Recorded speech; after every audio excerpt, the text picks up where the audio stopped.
Enterrado nas brancas areias dos grandes recifes australianos, está um capítulo esquecido da história do motim do Bounty. A mais ou menos 30 metros de profundidade, arqueólogos lutam para desenterrar o navio enviado para vingar o Capitão Bligh e resgatar Fletcher Christian. Seduzidos pelos segredos do Pandora, arqueólogos enfrentam os perigos dos recifes que são tão traiçoeiros hoje como eram há 2 séculos. Meu nome é John Risley. Acompanhe-me enquanto mergulhamos de encontro ao navio que navegou à procura do Bounty e a seguir em arqueologia.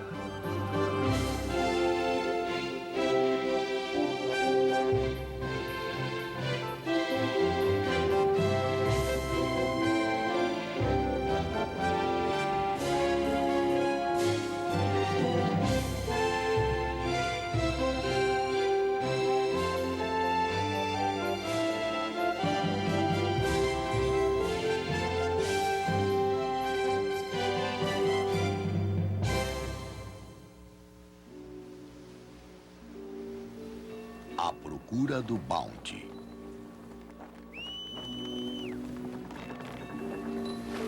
28 de agosto de 1791. Um navio de guerra britânico, o HMS Pandora, passa através da barreira dos recifes de coral australianos. Acorrentados a bordo, encontram-se 14 dos homens mais procurados da Inglaterra, os amotinados do Bounty. Cada um deles a caminho do julgamento e provavelmente da forca. Mas o carrasco teria que esperar. O mortal labirinto de coral das grandes barreiras dos recifes e a correnteza levariam o Pandora às suas areias sepulcrais, juntamente com 31 tripulantes e 4 dos rebeldes. 200 anos depois, uma embarcação de pesquisa ancora nesta mesma área de coral. Muito forte a correnteza aqui, muito forte. Por causa da estreita fenda nos recifes, há muito balanço de maré. E para uma embarcação à vela daquela época, se fosse empurrada, ficaria presa nos recifes. E provavelmente foi o que aconteceu. A expedição do Pandora não é para covardes. Peter Gessner mergulhou 200 vezes à procura do Pandora em 5 temporadas. Hoje o acompanha o mergulhador Colin Hudson. Gessner, arqueólogo marinho e curador do Kingsland Maritime, espera passar outras 5 temporadas aqui. Ele está a mais ou menos 30 metros de profundidade, onde o espectro da descompressão é companhia constante para o mergulhador.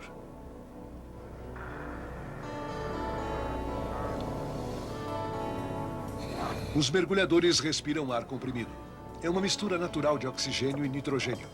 Conforme eles descem, o aumento da pressão dissolve os gases em suas correntes sanguíneas.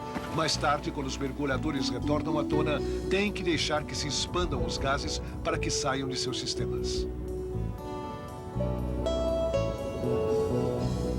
O nitrogênio acumulado no corpo pode causar uma série de sintomas que vão de dores nas pernas a convulsões e paralisias, uma condição chamada embolia gasosa. Avise quando chegar ao fundo.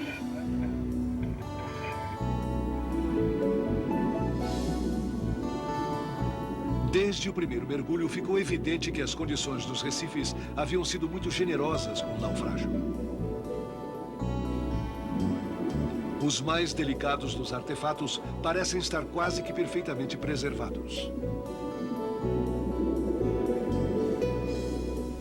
Os turnos são limitados a 40 minutos devido à alta compressão. E os mergulhadores devem, não obstante, tratar esse lado com a mesma precisão de seus companheiros que escavam a terra. Eles anotam exatamente aonde cada objeto foi encontrado com uma placa tridimensional sobreposta ao lado. Os mergulhadores cuidadosamente aspiram um lençol de areia que encobre os destroços.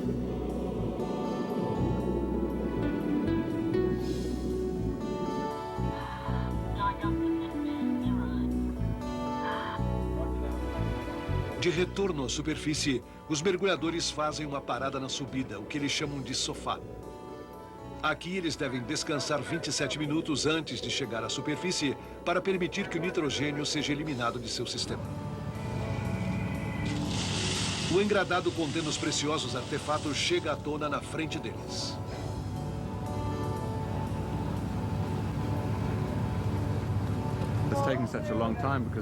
Levou muito tempo por estar repleto de artefatos. Assim, nós devemos ter bastante cuidado. Esmiuçar pela areia enquanto os removemos, pois não queremos quebrar nenhum deles. E isto toma muito tempo. Quando o engradado é aberto, os artefatos do Pandora veem a luz do dia pela primeira vez em 200 anos.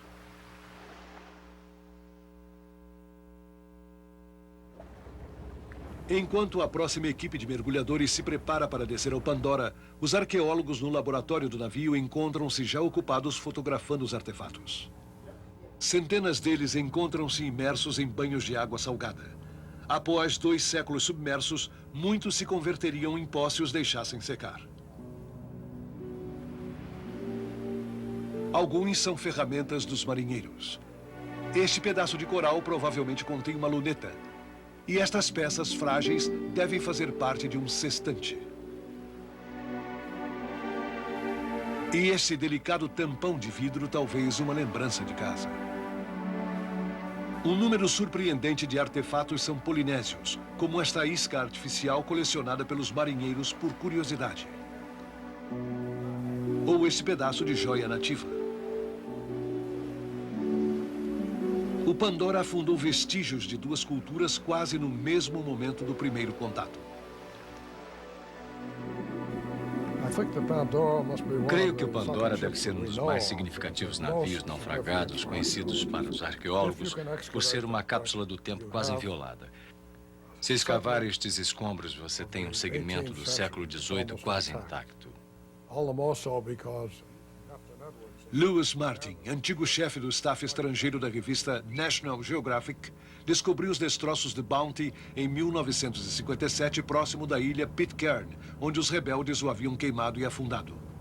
26 anos depois, ele mergulhou com um grupo do Museu de Queensland ao Pandora, tornando-se o primeiro homem a tocar o caçador e a caça nessa notável e quase esquecida caçada no alto mar. A saga começou em 1787, quando o navio britânico das Forças Armadas de Sua Majestade, o Bounty, partiu da Inglaterra para o Tahiti. Sua missão, colher mudas de fruta-pão para serem cultivadas nas Índias Ocidentais.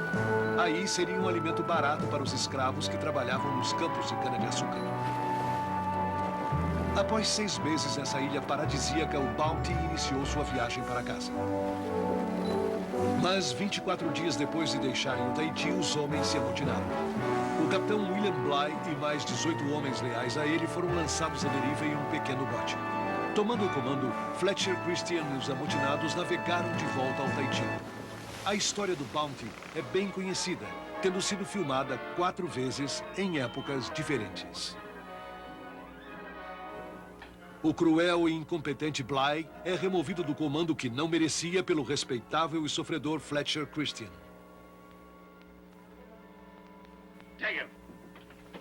A história vê o capitão Bligh de forma diferente.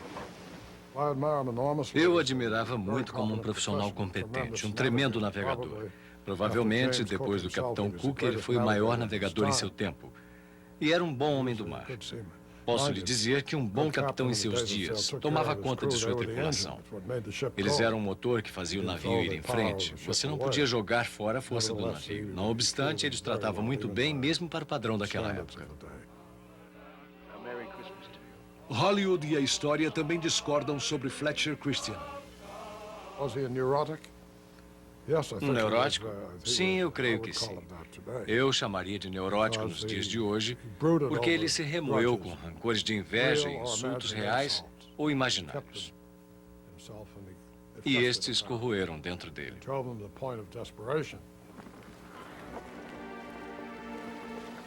Após deixarem alguns dos amotinados relutantes de volta ao Tahiti, Fletcher Christian, 8 amotinados e 19 polinésios navegaram de novo. Precisavam encontrar um outro paraíso, e de preferência, um que fosse escondido. Bligh desafia o desconhecido e sobrevive em sua jornada em barco aberto. E numa tentativa que excedeu as condições de um barco de marinheiro, ele navegou 3.600 milhas marítimas sem mapa até Timor, uma possessão escocesa localizada ao norte da Austrália. E de lá retornou à Inglaterra como herói e uma promessa de vingança. Quando a vingança da Marinha Real desceu ao Tahiti no ano seguinte, chegou na forma de um Edwards. O capitão Edward Edwards, da fragata Pandora, que foi enviado à captura dos amotinados, se os encontrasse, é claro, seria o capitão Bligh que hoje em dia conhecemos. Quando se fala no capitão Bligh hoje, pensa-se em um monstro. E Edwards, na minha opinião, foi realmente esse monstro. Você só tem que ponderar a maneira com que foram tratados os amotinados ao saberem disso.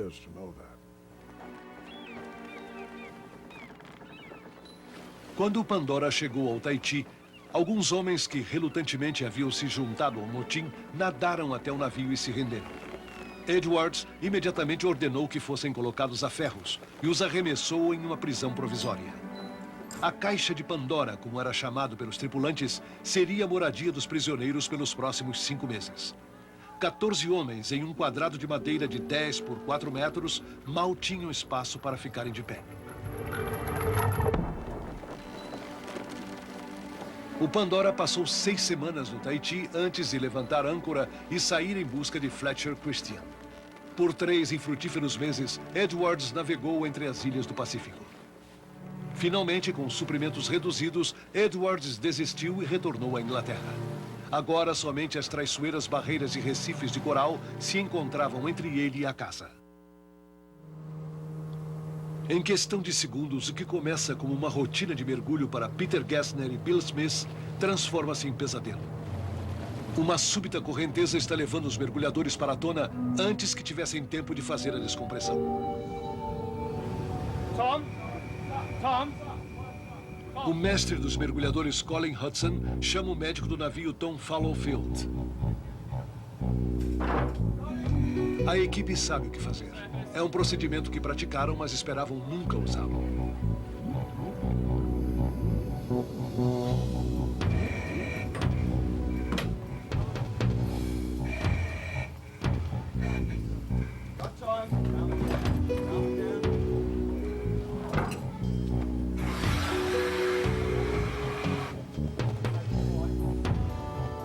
Atordoado, Peter Gessner é retirado do mar, despojado de seu equipamento e colocado dentro da câmara de recompressão. Se o mergulhador pode ser recompressurizado rapidamente, qualquer bolha de nitrogênio que tenha sido formada em seu tecido pode ser dissolvida antes que venha a embolia gasosa. Bill Smith é o seguinte.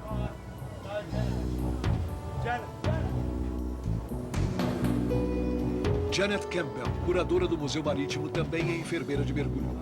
Ela irá se juntar aos homens para observar os sinais de desorientação ou paralisia.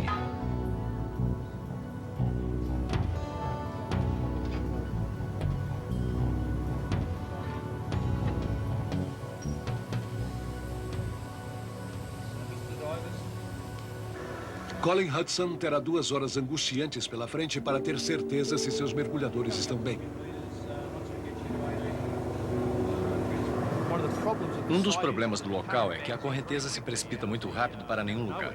E isso foi o que aconteceu com esses 2 mergulhadores quando estavam subindo. E como a visibilidade ficou baixa, eles perderam a linha da superfície. Daí não tiveram nenhuma orientação para a subida, nenhuma linha de referência. Então continuaram tentando ficar no fundo usando seus próprios guias de profundidade. Mas a correnteza era muito forte e os jogou para a superfície. Subestimar as correntezas aqui pode ser fatal. Era um final de tarde nevoado como este, quando Edwards finalmente tentou manobrar com o Pandora por uma brecha entre os recifes. O capitão Edwards, capitão do Pandora, deve ter tido graves problemas com essas correntezas e por isso foi de encontro aos arrecifes.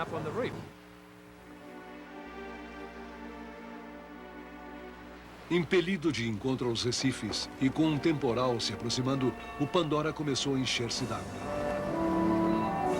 Para aliviar o peso, a tripulação lança os canhões na água.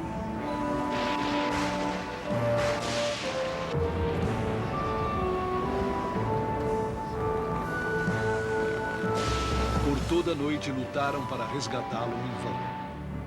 Alguns se salvaram, outros não, escreveu o médico de bordo George Hamilton. Os lamentos dos homens se afogando eram horrendos a princípio. À medida que eles afundavam e se enfraqueciam, o som diminuía e gradualmente se apagou. Um outro prisioneiro, Peter Haywood, de 17 anos de idade, mais tarde fez um esboço do banco de areia, onde os sobreviventes, 99 ao todo, juntaram-se para contar as perdas. 31 tripulantes e 4 amotinados haviam morrido.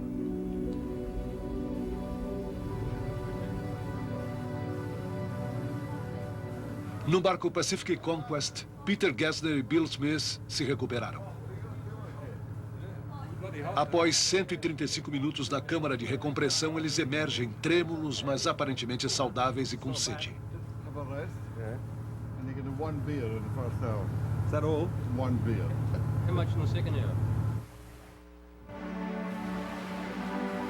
As brincadeiras não podem esconder a realidade. Ele e Bill estiveram a ponto de sofrer uma embolia gasosa. Em 200 anos, uma coisa não mudou. A Grande Barreira de Recifes não é brincadeira. Porém, 2 dos maiores troféus da expedição continuam à solta. Check 2. Check 2. When you're ready, buddy.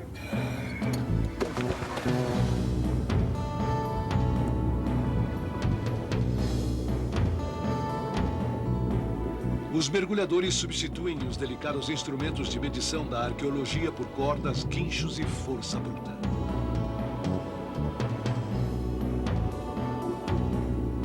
Hoje eles estão retirando os canhões.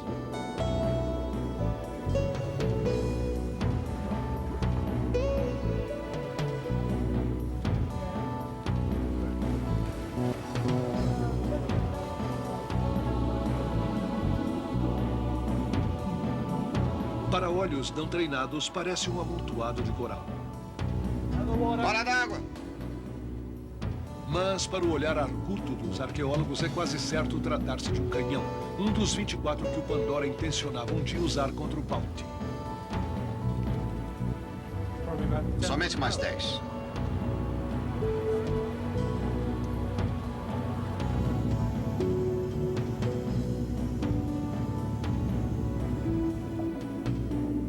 Uma outra peça acompanha o canhão com um pequeno problema.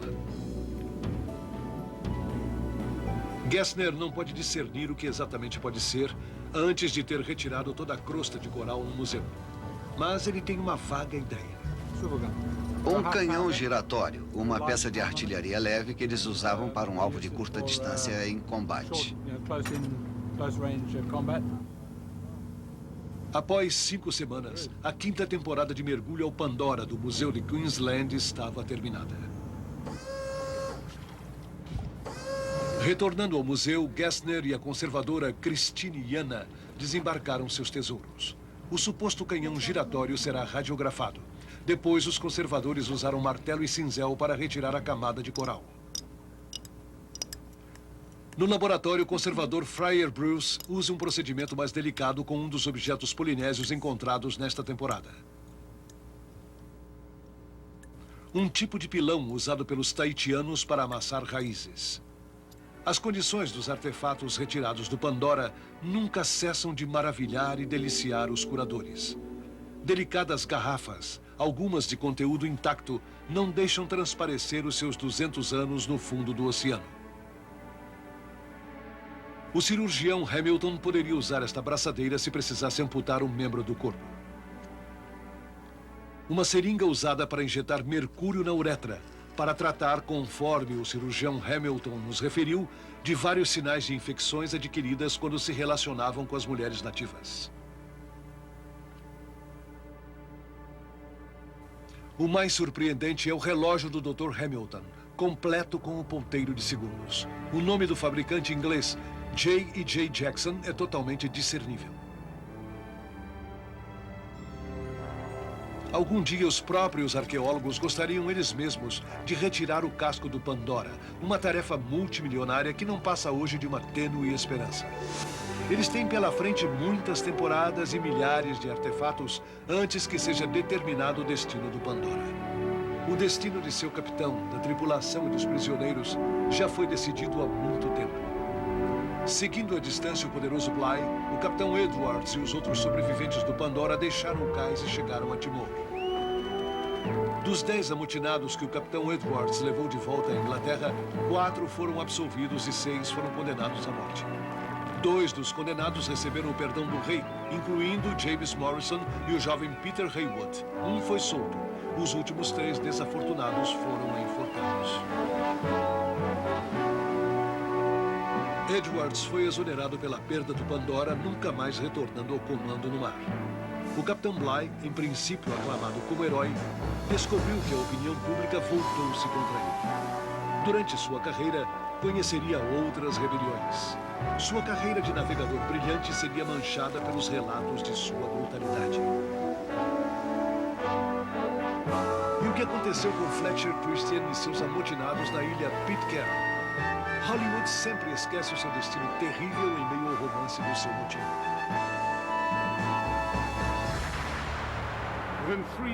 Em 3 anos, seu paraíso se converteu em um inferno. Os polinésios que Christian havia trazido a Pitcairn se revoltaram contra os amotinados, matando a todos exceto 2. E apedrejaram Christian até a morte. Por outro lado, os 2 que sobraram, juntamente com suas esposas polinésias, assassinaram todos os polinésios. Quando um barco pesqueiro passou pela ilha em 1808, encontrou somente um inglês rodeado de mulheres polinésias e uma dúzia de descendentes dos amotinados. Desde essa época, muitos descendentes de Fletcher Christian e seu bando continuam vivendo nessa pequena ilha. Outro navio foi enviado ao Tahiti para comprar fruta-pão e chegou às Índias Ocidentais. A fruta-pão foi cultivada com êxito, mas os escravos se recusaram a comer.